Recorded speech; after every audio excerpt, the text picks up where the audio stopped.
ایک محاورہ ہے نا کہ اپنے پاؤ گوشت کے لیے دوسرے کی پوری بھینس حرام کر دینا. تو دے ڈونٹ ہیو اینی کوالمس کہ وہ جو ہے نا پورے ملک کو آگ لگا دیں سب چیزوں کو, لیکن ان کو جو ہے نا اپنا جزیرہ مل جائے, اپنا پلاٹ مل جائے, اپنی نیشنلٹی مل جائے. تو آپ یہ کہہ رہے ہیں کہ آہستہ آہستہ یعنی حالات اس کو جا رہے ہیں کہ یہ ممالک کو ڈیوائڈ کر دیں, کہ کبھی یہ خبر مین اسٹریم میں تو نہیں آئی, لیکن ایسا ہوتا آپ کے خیال میں نظر آ رہا ہے کہ ایونچولی یہ دو ممالک بن جائے اور RSF ایک رول کرے اور جو ان کی SAF وہ ایک رول کرے. بالکل ایسا ہی, برہان اور بالکل this is the plan, this is the American plan. ٹھیک, بالکل بالکل this is the plan, this is the American plan. ہمیں یہاں پہ نا ایک چیز سمجھنی پڑے گی, جو ڈکٹیٹرز ہیں نا, یہ جو لوگ ہیں, یہ پاور میں کبھی بھی لیجٹیمیٹلی تو آتے ہی نہیں ہیں. تو مطلب کیا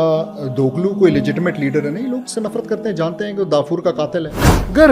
دو خلفاء کو بیعت دے دی, یعنی کہ دو دماغ بننے کی کوشش کریں جس میں سے ایک کے رائٹ جانا اور ایک کے لیفٹ جانا, اور تضاد آ جائے اور تصادم آ جائے, آپ نے دوسرے خلیفہ کو, خلیفہ کی بات ہو رہی ہے, اور اس کو قتل کر دینا ہے. قتل کر دینا. السلام علیکم ڈاکٹر صاحب. وعلیکم السلام. Welcome back after long time. Thank you. Doctor صاحب, ابھی اگر امت مسلمہ کی ہم بات کریں تو ایک زخم جو کہ بہت ہی گہرا زخم ہے اور رشتہ بند نہیں ہوا تھا, تو ہمارے سامنے ایک اور ایشو, ایک اور جو کہ آلریڈی کافی دیر چلتا ہوا آ رہا ہے لیکن میڈیا کی زینت اب بنا ہے, وہ ہے سوڈان کا ایشو. کہ وہاں پہ بھی ایک نہ صرف پولیٹیکل انریسٹ بلکہ ایک ایکول لیول کا یا کئی درجہ گنا بڑا جو ہے جینوسائیڈ وہاں پہ ایک کئی سال سے چل رہا ہے, اور اب لوگوں کی دنیا کی توجہ اس تک جانا شروع ہوئی ہے کہ یہاں بھی کچھ ایک پرابلم ہے. اور بہت ہی بڑا ملک ہے, تقریباً 50 ملین کی آبادی ہے, اور افریقہ کا سب سے بڑا ملک ہے, معدنی دولت سے مالا مال ہے, اور پورا ملک اس وقت جو ہے وہ 2019 سے اسٹیبل نہیں ہو پایا, 2018 سے جب وہاں پہ پروٹیسٹ شروع ہوئے اور کوز بھی ہوئے بیچ میں. تو ایگزیکٹلی اگر ہم سمجھنا چاہیں تو کیا ہو رہا ہے وہاں پہ؟ اچھا, بات کو انشاءاللہ میں ڈیٹیل میں اس سارے مسئلے کو ڈسکس کرتے ہیں, لیکن میں شروع سمجھانے کے لیے ایک چیز سے کرنا چاہوں گا جو کہ اصل میں which lies at the very crux of this whole جو پولیٹیکل ایشو چل رہا ہے. اور وہ یہ ہے کہ آپ امیجن کریں کہ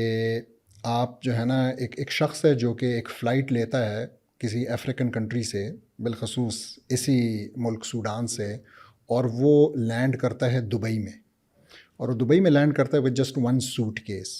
اور وہ سوٹ کیس ٹرانزٹ ایریا میں ہی, وہ نکلتا نہیں ہے ایئرپورٹ سے بلکہ وہ ٹرانزٹ ایریا سے واپسی کی فلائٹ لے لیتا ہے, اور ٹرانزٹ ایریا میں اس کے ساتھ اس بکس کو تبدیل کرتا ہے ایک اور شخص جو کہ اس ٹرانزٹ ایریا میں بیٹھا ہوتا ہے,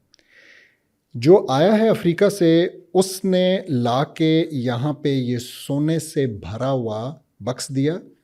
اور اس کو ریٹرن میں $2.5 ملین ملے جو بیگ میں اپنے ساتھ لے کے گیا. اور یہ وہ اسمگلنگ ہے جو کہ چل رہی ہے اس ٹائم پہ UAE کے اندر, جو کہ تقریباً 400 ٹن سونا ایکوائر کر رہا ہے جس کی قیمت $30 بلین بنتی ہے سالانہ. اور اس میں ٹوٹل جو آپ اگر دیکھنا چاہیں کہ UAE کی جو امپورٹس ہیں وہ 2/3 یعنی تقریباً 67% جو ان کی امپورٹس ہیں وہ افریقن کنٹریز سے ہیں, اور اس میں سب سے میجر جو ہے وہ سوڈان سے ہے. اور ایک بہت بڑا چنک ہے اس کے اندر جو کہ یعنی زیادہ تر اسمگل ہو کے آ رہی ہے. جو طریقہ میں نے آپ کو بتایا, اس طرح کے اور کئی طریقے, کہیں جو ہے نا مریض کو لے جا رہے ہیں اور ساتھ میں آکسیجن کے سلنڈر کے اندر سونا ڈالا ہوا ہے, کہیں کوکیز کے باکسز جو ہے نا کنٹینر جا رہا ہے اس کے اندر ڈالا ہوا ہے, کچھ رشیا اسمگل آؤٹ کر رہا ہے, رشیا کے کہنے پہ ہو رہا ہے کیونکہ آپ کو پتہ ہے رشیا بھی ایکوائر کر رہا ہے اپنی یوکرین وار شروع کرنے سے پہلے سے, خاص طور پہ 2021 سے پہلے اس نے نا بہت سونا ایکوائر کرنا شروع کیا, کیونکہ اس کو پتہ تھا کہ ایک لمبی جنگ ہوگی اور اس کے لیے اس کو فنڈز چاہیے ہوں گے اور سب. تو دنیا کے اندر اس ٹائم پہ ایک بڑا ٹرموائل ہے, اور اس ٹرموائل کے اندر یہ جو سونے کی ضرورت ہے, سونے کی قیمت کو بڑھتا ہوا دیکھیں, ڈالر کی جو نا طاقت ختم ہو رہی ہے, ویننگ پیٹرو ڈالر کی بات ہو رہی ہے, تو اس کے اندر کی رول کر رہا ہے. اور اس ساری چیز کو فیول کیا جا رہا ہے with the gold of particularly Sudan. تو یہ تو ایک بیس لائن میں چاہ رہا تھا کہ سیٹ کی جائے. اب جب آپ کہتے ہیں کہ وہاں پہ ایگزیکٹلی کیا ہو رہا ہے, دیکھیں بڑا کوئک اگر میں تھوڑی سی ہسٹری کو چھیڑوں تو 1956 میں یہ حصہ تھا عثمانی خلافت کا اوریجنلی، اور خلافت کے انڈر جو ہے نا یہ علاقہ جو ہے اس میں ایجپٹ اور سوڈان یہ ایک ملک تھے، ایون جب برطانیہ نے قبضہ بھی کر لیا، اور برطانیہ اس کو اینگلو ایجپشن سوڈان کے نام سے جانتا تھا۔ 1956 1 جنوری کو انہوں نے علیحدہ کیا اور انہوں نے ایک ریاست سوڈان بنا دی۔ یہ بالکل ہماری طرح کا کولونیل پاسٹ ہے، اگر آپ دیکھیں ہمارا 47 میں ہوا اور بٹوارا کر دیا۔ اب میں یہاں پہ ایک بات ہائی لائٹ کرنا چاہوں گا جو لسنرس کے لیے بڑا ضروری ہے سمجھنا ہے کہ دیکھیں ویسٹرن کولونیل پاورز، چاہے وہ برٹشرز ہوں چاہے وہ یونائٹڈ اسٹیٹس آف امریکہ ہو، تو یعنی چاہے وہ یونائٹڈ کنگڈم ہو جو کہ خود یونائٹڈ کنگڈم کہلانا چاہتی ہے اور ہے، اور چاہے وہ یونائٹڈ اسٹیٹس آف امریکہ جو کہ خود 50 اسٹیٹس کا ایک مغلوبہ ہے، وہ مسلمانوں کو یونائٹڈ نہیں دیکھ سکتے۔ تو خلافت کو برداشت تو سوال ہی نہیں پیدا ہوتا تھا، لیکن اس کے بعد سے بھی ان کی پالیسی یہ رہی ہے، پہلے برطانیہ کی اور اب امریکہ کی، کہ جہاں پہ بھی ان کو ایک بڑا مسلمان ملک نظر آتا ہے اور بڑے کی کوالٹیز میں جس کے پاس لینڈ زیادہ ہو، جس کے پاس لوگ یہ ہیومن ریسورس زیادہ ہو، جس کے پاس دولت زیادہ ہو، جس کے پاس طاقت فوجی قوت زیادہ ہو، اس کو جو ہے نا وہ کٹ ٹو سائز کرتے ہیں۔ تو انہوں نے سب سے پہلے ان کو کٹ ٹو سائز کیا، جس طرح ہمارے ساتھ بھی ہوا کہ علیحدہ کر کے ایک چھوٹی ریاست پاکستان بنائی، ایک انڈیا بنایا۔ پھر اس کے بعد یہ سلسلہ جاری رہا۔ ہمارے کیس میں آپ جانتے ہیں بنگلہ دیش والا، چلیں اس کی طرف آتے ہیں، تو ان کے کیس میں انہوں نے 2011 میں کافی سارے انریسٹ کے بعد ساؤتھ سوڈان کو، جو کہ پریڈومیننٹلی کرسچن ہے اور جہاں پہ تقریباً 80 سے زیادہ فیصد تیل اس ملک کا لایا کرتا ہے، اس کو علیحدہ کر دیا۔ اب جب میں یہ بات کرتا ہوں تو میں پھر تھوڑا پیچھے جاؤں گا کہ یہ اس ملک کی ہسٹری بھی کوز سے بھری ہوئی ہے، ہم ابھی ڈسکس بھی کر رہے تھے، ٹھیک ہے، تو کو در کو ہوتے رہے، لیکن 1989 میں عمر البشیر جو کہ پھر بعد میں 1989 میں ایز اے بریگیڈیئر اس نے کو کی اور وہ آیا پاور میں، وہ 30 سال کے لیے رہا، اس نے اپنی طرف سے ایک کو پروف میکینزم بنا لیا، لیکن یہاں تک پہنچنے کے لیے اس نے بے تحاشا ظلم کیے، اور اس کے ظلموں میں ایک جو خاص طور پہ گنا جاتا ہے وہ یہی ہے کہ ویسٹ سوڈان، جس میں کہ یہ دارفور کا علاقہ آتا ہے، جس کا کیپٹل شہر جو ہے الفاشر ہے، جو کہ آج کل بہت زیادہ ڈسکشنز کے اندر بھی رہا ہے، تو یہاں پہ کافی سارے ایتھنک افریکنز رہتے ہیں۔ تو وہاں پہ آپ کے پاس ایتھنک عربز ہیں، سارے مسلمان ہیں، لیکن ایتھنک عربز اور ایتھنک افریکنز، تو وہاں پہ ان کو نظر انداز کیا جاتا تھا، اور اس نظر انداز کرنے کے نتیجے میں جب وہاں پہ انہوں نے اٹھے اور انہوں نے اپنے حقوق مانگنے کی بات کی، تو اس نے بجائے اپنی باقاعدہ جو ہے نا فوج پورے طریقے سے استعمال کرنے کے، کیونکہ ان سے کنٹرول نہیں ہو رہا تھا، کیونکہ اتنے ظلم نہیں کرتے تھے، تو اس ڈکٹیٹر نے کیا کیا کہ اس نے ایک جنجوید فورس بنائی۔ تو یہ جنجوید لفظ بھی جو ہے نا ایک عربی کا لفظ ہے، جن یعنی وہ ڈیول کے لیے کہہ رہے ہیں، اور جواد جو ہے نا گھوڑے کو کہتے ہیں، اور وید جو ہے وہ بندوق کو کہتے ہیں، تو یعنی کہ ایسے ڈیولز جو کہ گھوڑے پہ سوار ہو کے بندوق لے کے آتے ہیں اور لوگوں کا قتل عام کرتے ہیں۔ انہوں نے تقریباً 3,000 کے قریب گاؤں کو مسمار کیے، جلایا، لوگوں کا وہاں پہ قتل عام کیے، ایک دن کے اندر 100 لوگ مارے۔ انہوں نے یہ فورس بنائی اور اس ساری کی ساری جو اپ رائزنگ تھی اس کو اس طریقے سے انہوں نے ڈیل کیا، اور پھر بعد میں 2011 میں سوڈان علیحدہ ہو گیا۔ یہ سارا مسئلہ 2000s میں شروع ہوا، بہت ہائی لائٹ بھی ہوتا رہا، لیکن کیونکہ پہلے ان کو یہاں سے اس علاقے سے تیل چاہیے تھا، عمر البشیر جو ہے ان کے ساتھ کوآپریٹ کرتا تھا ویسٹرن ممالک کے ساتھ، تو کبھی اس کو انہوں نے کوئی چارجز، کوئی ایسی چیز نہیں کی، برداشت کرتے رہے۔ ان کو ڈکٹیٹرز پسند ہیں، جیسے آج محمد بن سلمان کو برداشت کر رہے ہیں، ٹھیک ہے، چاہے وہ کتنے ہی خشوگجیوں کو قتل کرے اور پتہ بھی لگ جائے، لیکن امریکہ لا پاس کرتا ہے کہ ہم اس کو انڈائٹ نہیں کریں گے اور یہ ہمارے ملک آ سکتا ہے۔ میں محمد بن سلمان کی بات کروں، تو اسی طریقے سے وہاں پہ بھی یہ چیز چلتی رہی۔ پھر اس کے بعد عمر البشیر نے اس فورس کو، جنجوید فورس کو مین سٹریم کرنے کی کوشش کی۔ اس کا جو ہیڈ ہے اس کا نام ہے محمد حمدان دوگلو، اور اس کو حمیتی کہتے ہیں۔ حمیتی عربی کے حمایتی لفظ سے، ہم بھی جانتے ہیں حمایتی، تو اس کو میرا مددگار حمایتی کے نام سے یاد کرتا تھا، کیونکہ اس نے اس کی مدد کی، اس کو پاور میں رہنے میں ہمیشہ سپورٹ کیا۔ اس نے جو ہے نا فیور اس کو ریسپروکیٹ کیا، اور اس کو ایک RSF یعنی اس کو آپ کہہ لیں کہ مین سٹریم کر دیا، آفیشیٹ کر دیا، لیگل ایک اس کو جامہ پہنا دیا کہ اب آپ ایک ملیشیا نہیں ہو، جنجوید ملیشیا نہیں ہو، گروپ نہیں ہو، بلکہ آپ ہماری ایک ریپڈ سپورٹ فورس ہو۔ اور اس ریپڈ سپورٹ فورس کو اس نے بہت ساری فائنینشیل اٹانومی دی۔ اس کو کہا کہ آپ جو ہے نا یہ سونے کا جو نکل رہا تھا اس ٹائم پہ سوڈان میں نیا ایک گولڈ رش آیا تھا، اس کو بھی ڈیل کرنے دیا۔ اس کے بھائی نے خود جا کے UAE میں کمپنیاں رجسٹر کی اور یہ سارا۔ اور ساتھ میں اس کو اپنی ملٹری سروسز اور ممالک کو پرووائڈ کرنے کی بھی اجازت دی. تو اس کو خون لگ گیا تو کبھی جو ہے نا وہ یو اے ای کے کہنے پہ یمن میں ہوتھیوں کے خلاف لڑائی کے لیے فوجی بھیج رہا ہے, کیونکہ سعودی عرب اور یو اے ای یہ تو پیسہ دیتے ہیں, فوجی تو نہیں دیتے, اپنا خون تو نہیں بہواتے. پھر اسی طریقے سے لیبیا کے اندر جو اپرائزنگ ہوئی اس میں بھی جو ہے نا یہی آر ایس ایف استعمال ہوئی. اور اس طریقے سے ان کا ایک جو ہے نا اس کو ایک انٹرنیشنل ڈونرز, انٹرنیشنل تعلقات اور انٹرنیشنلی اسلحے کا فلو مختلف ہمسایہ ممالک کے ذریعے, چھاٹ کے ذریعے اور ممالک کے ذریعے, یہ ساری ایک سیٹنگ ہو گئی. اچھا, یہ معاملہ چلتا رہا اور لوگ جو ہے نا دیکھ رہے تھے کہ کس طریقے سے عمر البشیر جو ہے وہ اپنی جو پرسنل سیکیورٹی اور یہ جو مختلف فوج کے دو دھڑے بن گئے تھے, ایک سوڈانیز arm forces S A F اور ایک آر ایس ایف, یہ ان کو مضبوط کرتا چلا جا رہا ہے, وہ کنٹرول دے رہا ہے اور تقریباً 60% بجٹ جو ہے ان کے اوپر لگنے لگا. آخر میں وہ ہوا جو کہ ایسے میں ہوتا ہے, لوگ نکل آئے, لوگ جو نکلے پروٹیسٹ میں ان کو بھی قتل کیا, وہاں پہ بھی ایک ایک دن میں 100 بندے مارے, ڈائریکٹ لائیو گولیاں چلائیں, سب کچھ ہوا. لیکن آخر کار ان دونوں سوڈانیز آرم فورسز اور آپ کی آر ایس ایف, انہوں نے, اور اس آر ایس ایف کو تو اس وقت ہی ہیڈ کر رہا تھا یہی حمایتی دوگلو, اور دوسری طرف جو ہے نا ایک کچھ جرنیل تھے, انہوں نے مل کے ساز باز کی اور انہوں نے عمر البشیر کو فارغ کر دی, اس کے اگینسٹ کو کی اور اس کو انہوں نے اندر کر دیا. لیکن لوگوں کو تھا سمجھ تھی, کچھ نہ کچھ سمجھ تھی بہرحال, تو انہوں نے وہ نہیں مانے, آسانی سے نہیں مانے. آپ نے دیکھا بنگلہ دیش کے اندر ایسا ہوا تو وہاں کے جو ہے نا ملٹری جرنیل نے جب نکال دیا, لوگ خاموش ہو گئے اور انہوں نے بنا لی. انہوں نے یہ مزید ڈیمانڈ نہیں کی یا پرزور طریقے سے نہیں کی کہ بھئی آپ جو ہے آرمی کے چیف جو ہے آپ ہی کے انڈر یہ سب کچھ ہوتا رہا, آپ نے ظلم کیے ہیں, تو اب آخر میں اگر آپ نے گولیاں چلانا بند کر دی ہے تو ہم آپ کو کیوں برداشت کریں. لیکن وہاں پہ ایسا, تو انہوں نے کیا کیا کہ انہوں نے کاؤنسل بنا دی. اس پہ بھی لوگوں نے اعتراض کیا کہ اس کاؤنسل کے اندر یہ لوگ کیوں ہیں, اور ایس اے ایف کی طرف سے جو لیڈر بن گیا فائنلی وہ عبد الفتاح البرہان بن گیا, جو کہ اس وقت اب پلیئرز ہیں. اب یہ دو پلیئرز جو کہ ایک ساتھ مل کے جگہ جگہ قتل عام کرتے تھے اور ایک ساتھ مل کے سپورٹ کرتے تھے عمر البشیر کی حکومت کو فار گڈ ڈیکیڈز,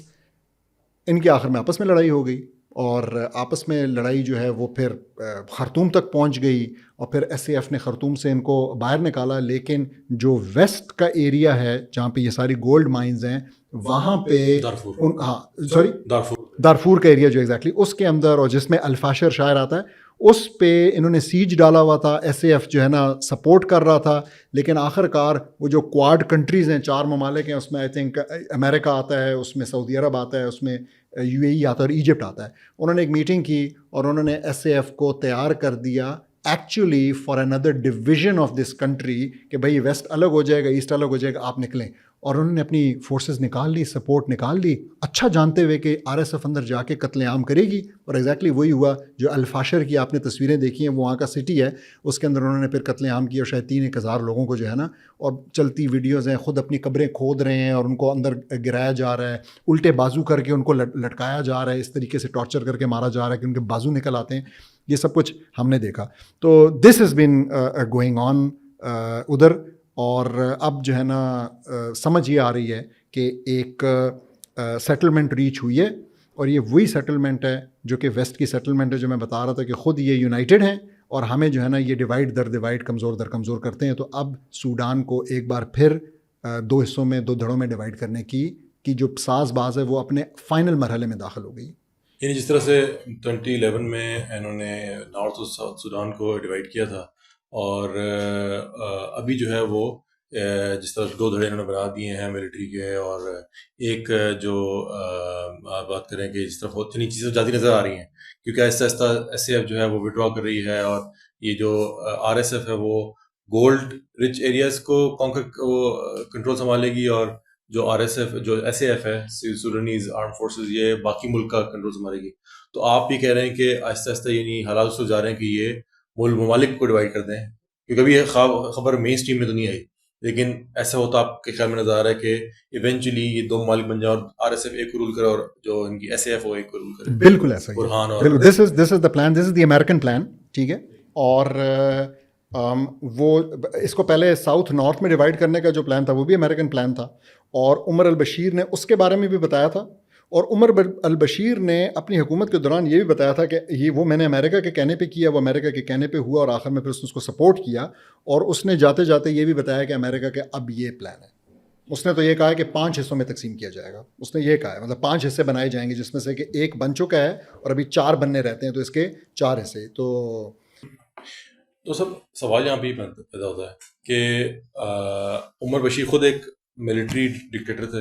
اور جو ان کے سیکنڈ ان کمانڈ ہمیتی بھی ایک سارٹ آف ملیشیا یا ایک مرسنری فورس کے کمانڈر ہیں، اور برہان الفتح برہان بھی یہ ایک ملٹری مین ہے. تو کیا یہ جو اپرائزنگ ہے جو 2018 میں شروع ہوئی، جو ابھی تک ایک طرح سے لوگ ریزسٹ کریں، اسی لیے ان کو ایک جینوسائڈ کرنا پڑ رہا ہے، کیا یہ سویلین سپریمیسی کے لیے ہے یا ملٹری رول کو ہٹانے کے لیے ہے، یا اس کے پیچھے کچھ اور کازز ہیں؟ اور میرے سوال پوچھنے کا مقصد یہ ہے کہ لوگ یہ کچھ نہیں کہتے ہیں کہ اصل میں اگر یہ اپرائزنگ نہ ہوتی تو آج بھی عمر بشیر اقتدار میں ہوتے، اور جو اتنا جینوسائڈ ہے، اتنا انریسٹ ہے، ایک ریاست نہ گرتی، اور آخرکار جو ہے وہ جو ڈویژن میں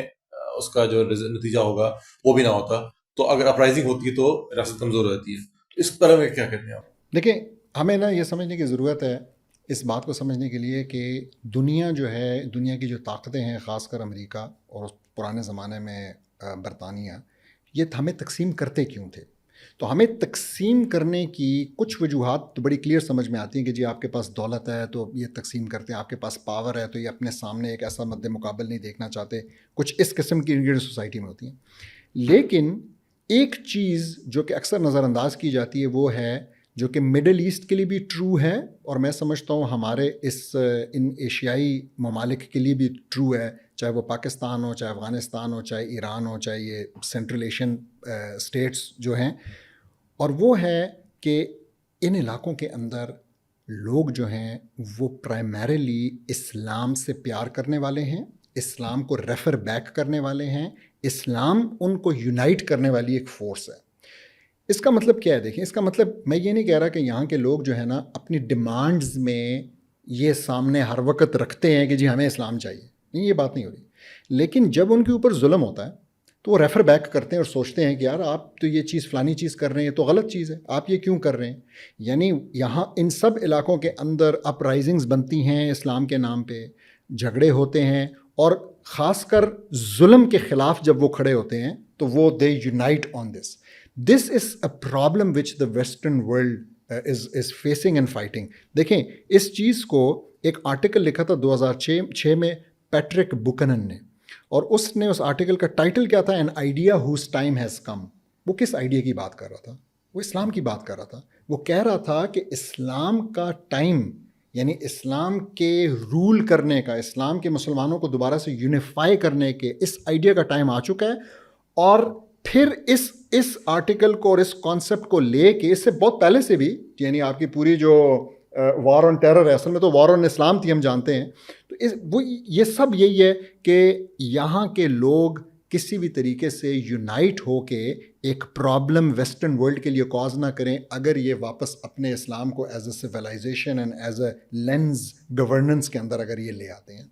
اچھا ڈاکٹر صاحب، ہم جب آپ نے پوری ہسٹری سنائی یہاں کی، اور ہمیں نظر آتا ہے کہ sort of correct phases change ہوتے ہیں لیکن ایونٹس آلموسٹ سیم ہیں. یعنی ہمیں سوڈان شاید چوتھی پانچویں اگزامپل ہے جو کہ اگر ہم پچھلے 10 سال سے دیکھ رہے ہیں. سیریا دیکھا ہم نے، لیبنان لیبیا دیکھا ہم نے، ایجپٹ دیکھا، آلموسٹ سیم سچویشن. پاکستان کے بارے میں بھی کچھ لوگ یہ کہہ سکتے ہیں کہ کچھ جگہوں پہ اس طرح کی سچویشن ہے. بنگلہ دیش میں ایگزیکٹلی ایسے ہی ہوتا ہے. یعنی سوال یہ ہے کہ عمر بشیر کے اپنے کچھ بیڈ ڈیسیجنز، اپنی بیڈ پلاننگ، اور اپنے عوام پہ ظلم، اس کا نتیجہ آخرکار نکلا کہ خود بھی ان کو نکلنا پڑا، خود بھی لوگوں نے، اور آخرکار لوگوں نے بھی اتنا سفر کیا. سوڈان کی جو مالی جو دولت ہے وہ بھی وہاں سے جا رہی ہے، اور شاید وہ ڈیوائڈ بھی ہو جائے. ایک مسلم امہ کا ایک بہت بڑا، سب سے بڑا افریقہ کا میرے خیال سب سے بڑا شہر ہے، مسلم امت کا دوسرا تیسرا بڑا ملک ہے وہ. تو وہاں پہ اس طرح سے، یعنی یہ تمام چیزیں اس طرح سے ڈکٹیٹرز کیوں کرتے ہیں؟ یعنی کیا اگر یہ اپنے لوگوں پہ اچھے طریقے سے رول کریں یا اس طرح کے ڈیسیژن نہ لیں، کیا یہ ایک ان کی آرٹیفیشل یعنی اٹیمپٹ ٹو اسٹین پاور، یعنی گراسپ مور کنٹرول، یہ اگر نہ کریں تو کیا یہ زیادہ بہتر نہیں لوگوں کے لیے؟ لیکن دیکھیں، اس میں ہمیں یہاں پہ نا ایک چیز سمجھنی پڑے گی. جو ڈکٹیٹرز ہیں نا، یہ جو لوگ ہیں یہ پاور میں کبھی بھی لیجٹیمیٹلی تو آتے ہی نہیں ہیں. تو مطلب کیا دوگلو کوئی لیجٹیمیٹ لیڈر ہے؟ نہیں، لوگ اس سے نفرت کرتے ہیں، جانتے ہیں کہ وہ دافور کا قاتل ہے. اسی طریقے سے عبد الفتح البرہان جو ہے وہ بھی اس سارے قتل عام میں پیش رہا ہے. اسی طریقے سے عمر بشیر کا ہے. میں کہنے کا مطلب یہ ہے کہ دیکھیں یہ لوگ اصل میں ان کا ہمیشہ پرسنل انٹرسٹ ہے. تو سونے کی کانیں ہیں، آپ کے اور چیزیں ہیں، آپ کی اپنی ڈیلز ہیں، کک بیکس ہیں، آپ پاور کے اندر بیٹھے ہیں، آپ نے اپنے خاندان کو جو ہے نا سب سے امیر خاندان بنا دیا، یہ سب کچھ کر دیا. اور یہ سب نے یہ کیا ہوا ہے اس وقت. اگر آپ دیکھیں تو ان کی پرسنل ویلتھ، خاص کر حمایتی اس کی اگر آپ نکالیں حمایتی کی، تو آپ حیران ہو جائیں گے کہ وہ جو ہے نا شاید پورے افریقہ کا سب سے امیر آدمی بن چکا ہے، اور اس کا خاندان اور سب اس گولڈ کی ٹریڈ کی وجہ سے. تو ان کے تو پرسنل ہے.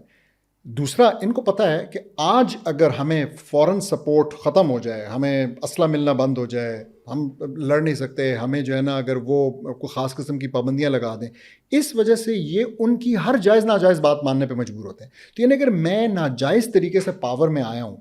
ٹھیک ہے، یا تو میں آؤں نہیں نا، جب میں آ گیا ہوں تو اب مجھے جو لے کے آئے ہیں پاور میں، تو مجھے ان کی بات ماننی پڑے گی. اور ساتھ میں آیا اس لیے ہوں، ایک تو مجھے ان کی بات مجبوراً ماننی پڑے گی، دوسرا جب میں نے یہ ناجائز کام کیا ہی ہے تو پھر میں پیسے بھی تو کمانا چاہوں گا، کم سے کم مجھے کوئی ایک فائدہ تو پھر ملے نا. میں کسی اور کی نوکری کرنے تو نہیں آیا. تو یہ this is the standard deal all over the Muslim world. تو آپ کو جتنے لیڈرز ملیں گے، جتنے رولرز ملیں گے، جتنے جرنیل ملیں گے، وہ سارے اصل میں پرسنل بینیفٹ کی خاطر، وہ میں ایک محاورہ ہے نا کہ اپنے پاؤ گوشت کے لیے دوسرے کی پوری بھینس حرام کر دینا. تو دے ڈونٹ ہیو اینی کوالمس کہ وہ جو ہے نا پورے ملک کو آگ لگا دیں، سب چیزوں کو، لیکن ان کو جو ہے نا اپنا جزیرہ مل جائے، اپنا پلاٹ مل جائے، اپنی نیشنلٹی مل جائے، اپنے خاندان کے لیے جو ہے نا کوئی کانٹریکٹ مل جائے، کوئی پیزا کی فرنچائز مل جائے، کوئی چیز مل جائے، دے آر ویری ہیپی. اور سب میں دیکھ رہا ہوں آپ کس طرف جا رہے ہیں. تو کیا آپ سمجھتے ہیں کہ پاکستان کو بھی ایک دونوں ریالٹیز کے اندر کچھ سملیرٹی ہے؟ میں یہ سمجھتا ہوں، اور لوگ مجھ سے اختلاف کریں تو میں خوش ہوں گا. میرے منہ میں خاک، اور جو میں بات کر رہا ہوں یہ کبھی بھی سچ نہ ہو. لیکن میں صرف چاہتا ہوں کہ لوگ تھوڑا سا اس پہ غور کریں، اس کو سمجھیں کہ جب ہم پیرللز ڈرا کرتے ہیں نا، دیکھیں ہم جو ہے نا سوشل سائنس کے اسٹوڈنٹ ہیں، ہم انالیسس کر رہے ہیں، ہم سیکھنا چاہتے ہیں، سمجھنا چاہتے ہیں. میں یہاں آنے سے پہلے یہی سوچ رہا تھا، میں کل سے یہ سوچ رہا تھا کہ یہ ساری چیز لوگوں کو سمجھائی کیسے جائے. میں نے سوچا لوگوں کو سمجھانے کے لیے اگر ہم پاکستان کی مثال دیں نا تو لوگوں کو بہت اچھی طرح سمجھ میں آ جائے گی. کیونکہ Darfur is not a simple thing. کب سے شروع ہوا ہے دیکھیں، کولونیل پاسٹ ہے. لیکن اب آ جائیں تھوڑا سا آپ نے سملیرٹیز دیکھیں، I try to make it as quick as possible. ہمارا بھی ایک کولونیل پاسٹ ہے پاکستان کا. جس طرح میں شروع میں کہہ رہا تھا، ہم 47 میں آزاد ہوئے. اچھا، آزاد ہو کے ہمیں بھی شروع میں ہی نا کٹ ٹو سائز کرنے کی کوشش کی گئی. پھر 71 میں ہمیں جب دیکھا کہ پھر بھی بہت پاورفل ہے، ہمیں 71 میں دوبارہ جو ہے نا آپ کہیں کہ تقسیم کیا گیا. اور اس کے بعد سے تھرو آؤٹ ہمارے اوپر ایک تلوار لٹک رہی ہے کہ کبھی جو ہے نا بلوچ کی طرف سے ہے، ایک سچویشن کریٹ کی گئی ہے کہ وہ علیحدہ ہونے چاہ رہے ہیں. کبھی جو ہے نا ہمارے کے پی کے اندر جو ہے نا اپرائزنگز ہوتی ہیں اور فاٹا کی بات ہوتی ہے، اور آپ نے فوج کو جو ہے نا انگیج کیا ہوا ہے اس قسم کی چیزوں کے اندر. That's very similar. پھر میں ایک اور سملیرٹی دیکھتا ہوں کہ دیکھیں آپ کے جو ہے نا دارفور، سلطنت آف دارفور ہوتی تھی، یہ اس سے کولونیل ایرا سے بھی پہلے. تو وہاں پہ ایک حکورہ سسٹم ہوتا تھا. وہ ایک لوکل ڈی سینٹرلائز سسٹم تھا زمینوں کی تقسیم اور چیزوں کو گورن کرنے کے لیے. انگریز آیا، اس نے اس کو جو ہے نا اپنے ہاتھ میں لیا اور اپنے لیے استعمال کرنے لگا. میں سوچ رہا تھا کہ ہمارے ہاں بھی جو یہ فاٹا کیا علاقہ ہے اس کا اپنا ایک سسٹم تھا. وہاں پہ آپ کو کبھی فوج تو کیا پولیس کی ضرورت نہیں تھی. اپنا ایک جرگہ سسٹم تھا، اپنا ایک پورا کا پورا ایک عمائدین کے تھرو گورن ہونے والا سسٹم تھا. آپ نے اس کو جا کے ختم کیا، ٹھیک ہے، آپ نے اس کو وہ کیا، اور اس کے بعد سے آپ کو سارے علاقے کے اندر اتنا انریسٹ ملتا ہے. پھر اسی طریقے سے ایک جیوگرافیکل امپورٹنس ہے. جب ہم سوڈان کی دیکھتے ہیں نا تو یہ it's very close to the horn of Africa. تو یہ جو اس سے نیچے جو صومالیہ کا ریجن ہے، وہ جو کہ ابھی جبوتی کا علاقہ جو ہے، وہ سارا بہت نیوز میں رہا ہے اس اسرائیل غزہ کی جنگ میں بھی، کیونکہ جو یمنی ہیں اس جگہ کے اوپر شپس کو روکتے ہیں اور جو کچھ کرتے ہیں، جو پرابلمس کریٹ وہاں کرتے ہیں. تو اور اس وجہ سے اسرائیل بھی اصل میں اس میں بڑا انٹرسٹڈ اور بڑا انوالوڈ ہے اس سارے کے جو یہاں کچھ ہو رہا ہے. پھر ان کا سائز، ان کا جو ہے نا وہ بریڈ باسکٹ ہونا، ان کے پاس واسٹ لینڈز ہیں جس کے اوپر اگا سکتے ہیں. اگین سیم ریالٹی پاکستان کی، بلکہ پاکستان کی امپورٹنس، ان کی امپورٹنس ہے مڈل ایسٹ کے قریب ہونے کے، سب علاقے کے قریب ہونے کی وجہ سے، اور وہاں کی پورٹس اور شپنگ اور سب کچھ. ہماری امپورٹنس جو آپ دیکھ لیں، چین جو ہے اس وقت ورلڈ پاور امریکہ کو جو کھٹک رہا ہے وہ تو چین کھٹک رہا ہے، تو ہمارے تعلقات اور ہماری قربت اور ہمارے ملک کے اندر ان کی انویسٹمنٹ یہ آپ کو سمجھ. پھر ہم جو ہے نا ایک وہ تھیتین بیلٹ کے اوپر لائے کرتے ہیں جو کہ شدید منرل رچ ہے، تو وہاں پہ جس طرح سونا نکلا ہوا ہے یہاں پہ بھی سونا ہے، وہاں پہ تو صرف سونا ہے، یہاں پہ تو سونے سے زیادہ مہنگے آپ کے پاس منرلز ہیں جس کا آج کل ہم بہت چرچا بھی سن رہے ہیں، اس کے اوپر میں نے ایک پروگرام بھی بنایا. تو اگین اندر سملرٹی. پھر آپ کو پتا ہوگا کہ ایک انٹرسٹنگ سی بات ہے کہ عمر بشیر صاحب جو ہیں انہوں نے بھی نا اپنے آپ کو آخر میں فیلڈ مارشل پروموٹ کیا ہوا تھا، تو مطلب آپ کو کچھ اور سملرٹی بھی نظر آتی ہے. ایک اور انٹرسٹنگ بات کہ وہ بھی جب پاور میں تھے نا تو ان کے گن گانے والے کم نہیں تھے، یعنی چاہے وہ قتل عام کر رہے تھے، چاہے وہ اپنے لوگوں کو مار رہے تھے، لیکن ان کو لانے والوں میں سے حسن الترابی کا نام ہے جو کہ بڑے ایک اسلامسٹ پولیٹیشین اسکالر، اور ان کے بھی پھر وہ خلاف ہوئے. تو پوائنٹ یہ کہ کیا آج ہمیں نظر نہیں آتا کہ آپ کو جو اس ملک کے اندر غلط کر رہا ہے، صحیح کر رہا ہے، جو بھی کر رہا ہے اس کے گن گانے والے آپ کے پاس بہت ہیں، چاہے وہ اسکالر کمیونٹی کے ہوں، چاہے وہ اور جو ہے نا پولیٹیکل سائنٹسٹ ہوں یا پولیٹیشینز ہوں، تو آپ کو جو ہے نا یہ گن گانے والے بھی اس ملک کے اندر بھی انفارچونیٹلی مل جاتے ہیں. پھر اسی طریقے سے وہاں پہ جو ہے نا ان کی جو آر ایس ایف ہے اس نے اپنی ملٹری سروسز دینا شروع کی دوسرے ممالک کو. ہمارے ہاں بھی ہم دیکھتے ہیں کہ ملٹری سروس دینے کا ایک رجحان ہے. ہم نے وہ قطر میں فٹ بال ہوا تو ہم نے اس کے ذریعے وہ کہتے ہیں $1 بلین کمائے، ایسا ہی ٹھیک ہے. پھر اسی طریقے سے ابھی انفارچونیٹلی ایک بڑی غلط لیکن ایک بات چل تو رہی ہے نا کم سے کم میڈیا کے اندر روزانہ آ کے خود آپ کے ڈار صاحب کہتے ہیں کہ جی ہم سوچ رہے ہیں اور ہم فیصلہ کریں گے اس کے اوپر. خواجہ آصف صاحب ڈیفینس منسٹر وہ کہتے ہیں کہ ہم فوج بھیجیں گے ٹرمپ کے کہنے کے اوپر جائے گی نا، ٹھیک ہے. تو یہ باتیں چل رہی ہیں. پھر اسی طریقے سے وہاں پہ بھی نا ایک آرمی ٹو سویلین ٹرانزیشن کی بات چل رہی تھی، مطلب یہ جو ایک ڈکٹیٹرشپ تھی عمر البشیر کی اس کے بعد ہوئی، اور اس میں انہوں نے اس حد تک کیا کہ انہوں نے ایک پرائم منسٹر بھی اپوائنٹ کر دیا جس کا نام تھا عبداللہ حمدک، اور پھر ہم عبداللہ حمدک کو جو ہے نا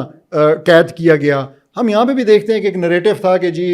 آرمی رول، اور پھر اس کے بعد ایک گٹھ جوڑ تھا نواز شریف اور پیپلز پارٹی کا، اور پھر اس کو ختم کرنے کے لیے جو ہے نا ایک سویلین پرائم منسٹر کو لایا جاتا ہے آپ کے عمران خان صاحب کو، ٹھیک ہے. اور پھر اس کے بعد اس کو بھی اسی طریقے سے جیل کر کے اور فارغ سائڈ پہ کر دیا جاتا ہے کیونکہ وہ اپنی پاور جو ہے نا وہ دینے کے لیے نہیں تیار ہوتے.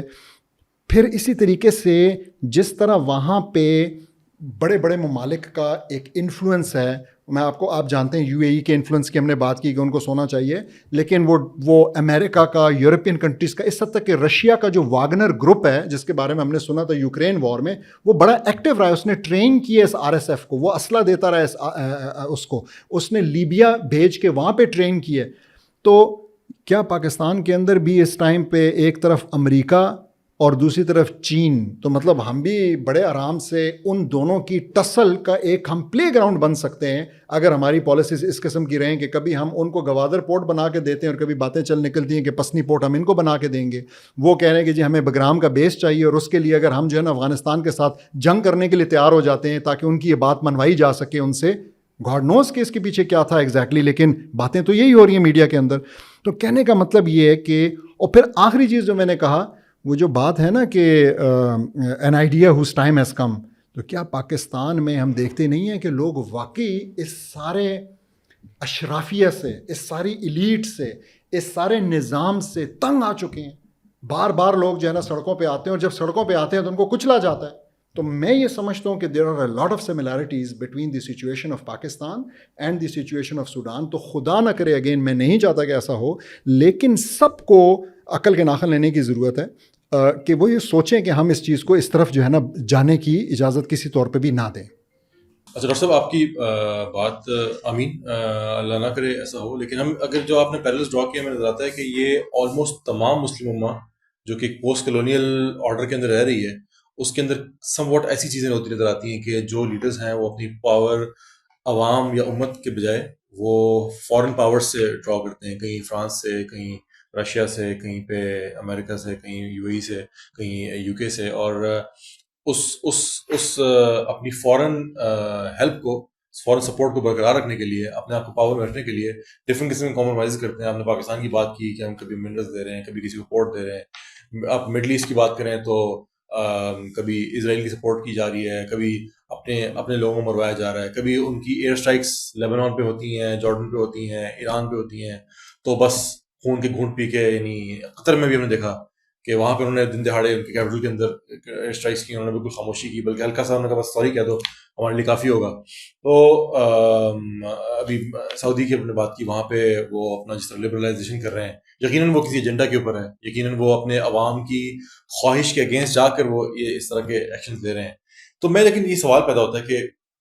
یہ اس سارے سچویشن سے نکلنے کے لیے مسلمانوں کے لیے کیا وہ ہے، کیا لرننگز ہیں، کیا ہمارے لیے سیکھنے کو ہے، اور کیا اس کو کس طرح سے نکلا جائے، اس آرڈر سے کس طرح سے نکل سکتے ہیں ہم. یہ تو لگتا ہے کہ یہ پورا آرڈر ہے وہ اس طریقے سے بنایا گیا ہے کہ لوگ مسلمانوں کو ڈیوائیڈڈ رکھا جائے، اور جب ڈیوائیڈڈ ہوں گے تو کمزور ہوں گے اور آسانی سے مینیپولیٹ ہو سکیں گے جو کلونیل پاورز ہیں ان کے ذریعے. دیکھیں یہ بات پتہ ہے سمجھ آئے گی آپ کو ایک استعارے سے، اور وہ استعارہ میں نے نہیں پیش کیا، رسول اللہ صلی اللہ علیہ وسلم نے پیش کیا. رسول اللہ صلی اللہ علیہ وسلم نے نا ایک حدیث ہے جس کا مفہوم کچھ ایسا بنتا ہے کہ وہ کہتے ہیں کہ جسم کے اندر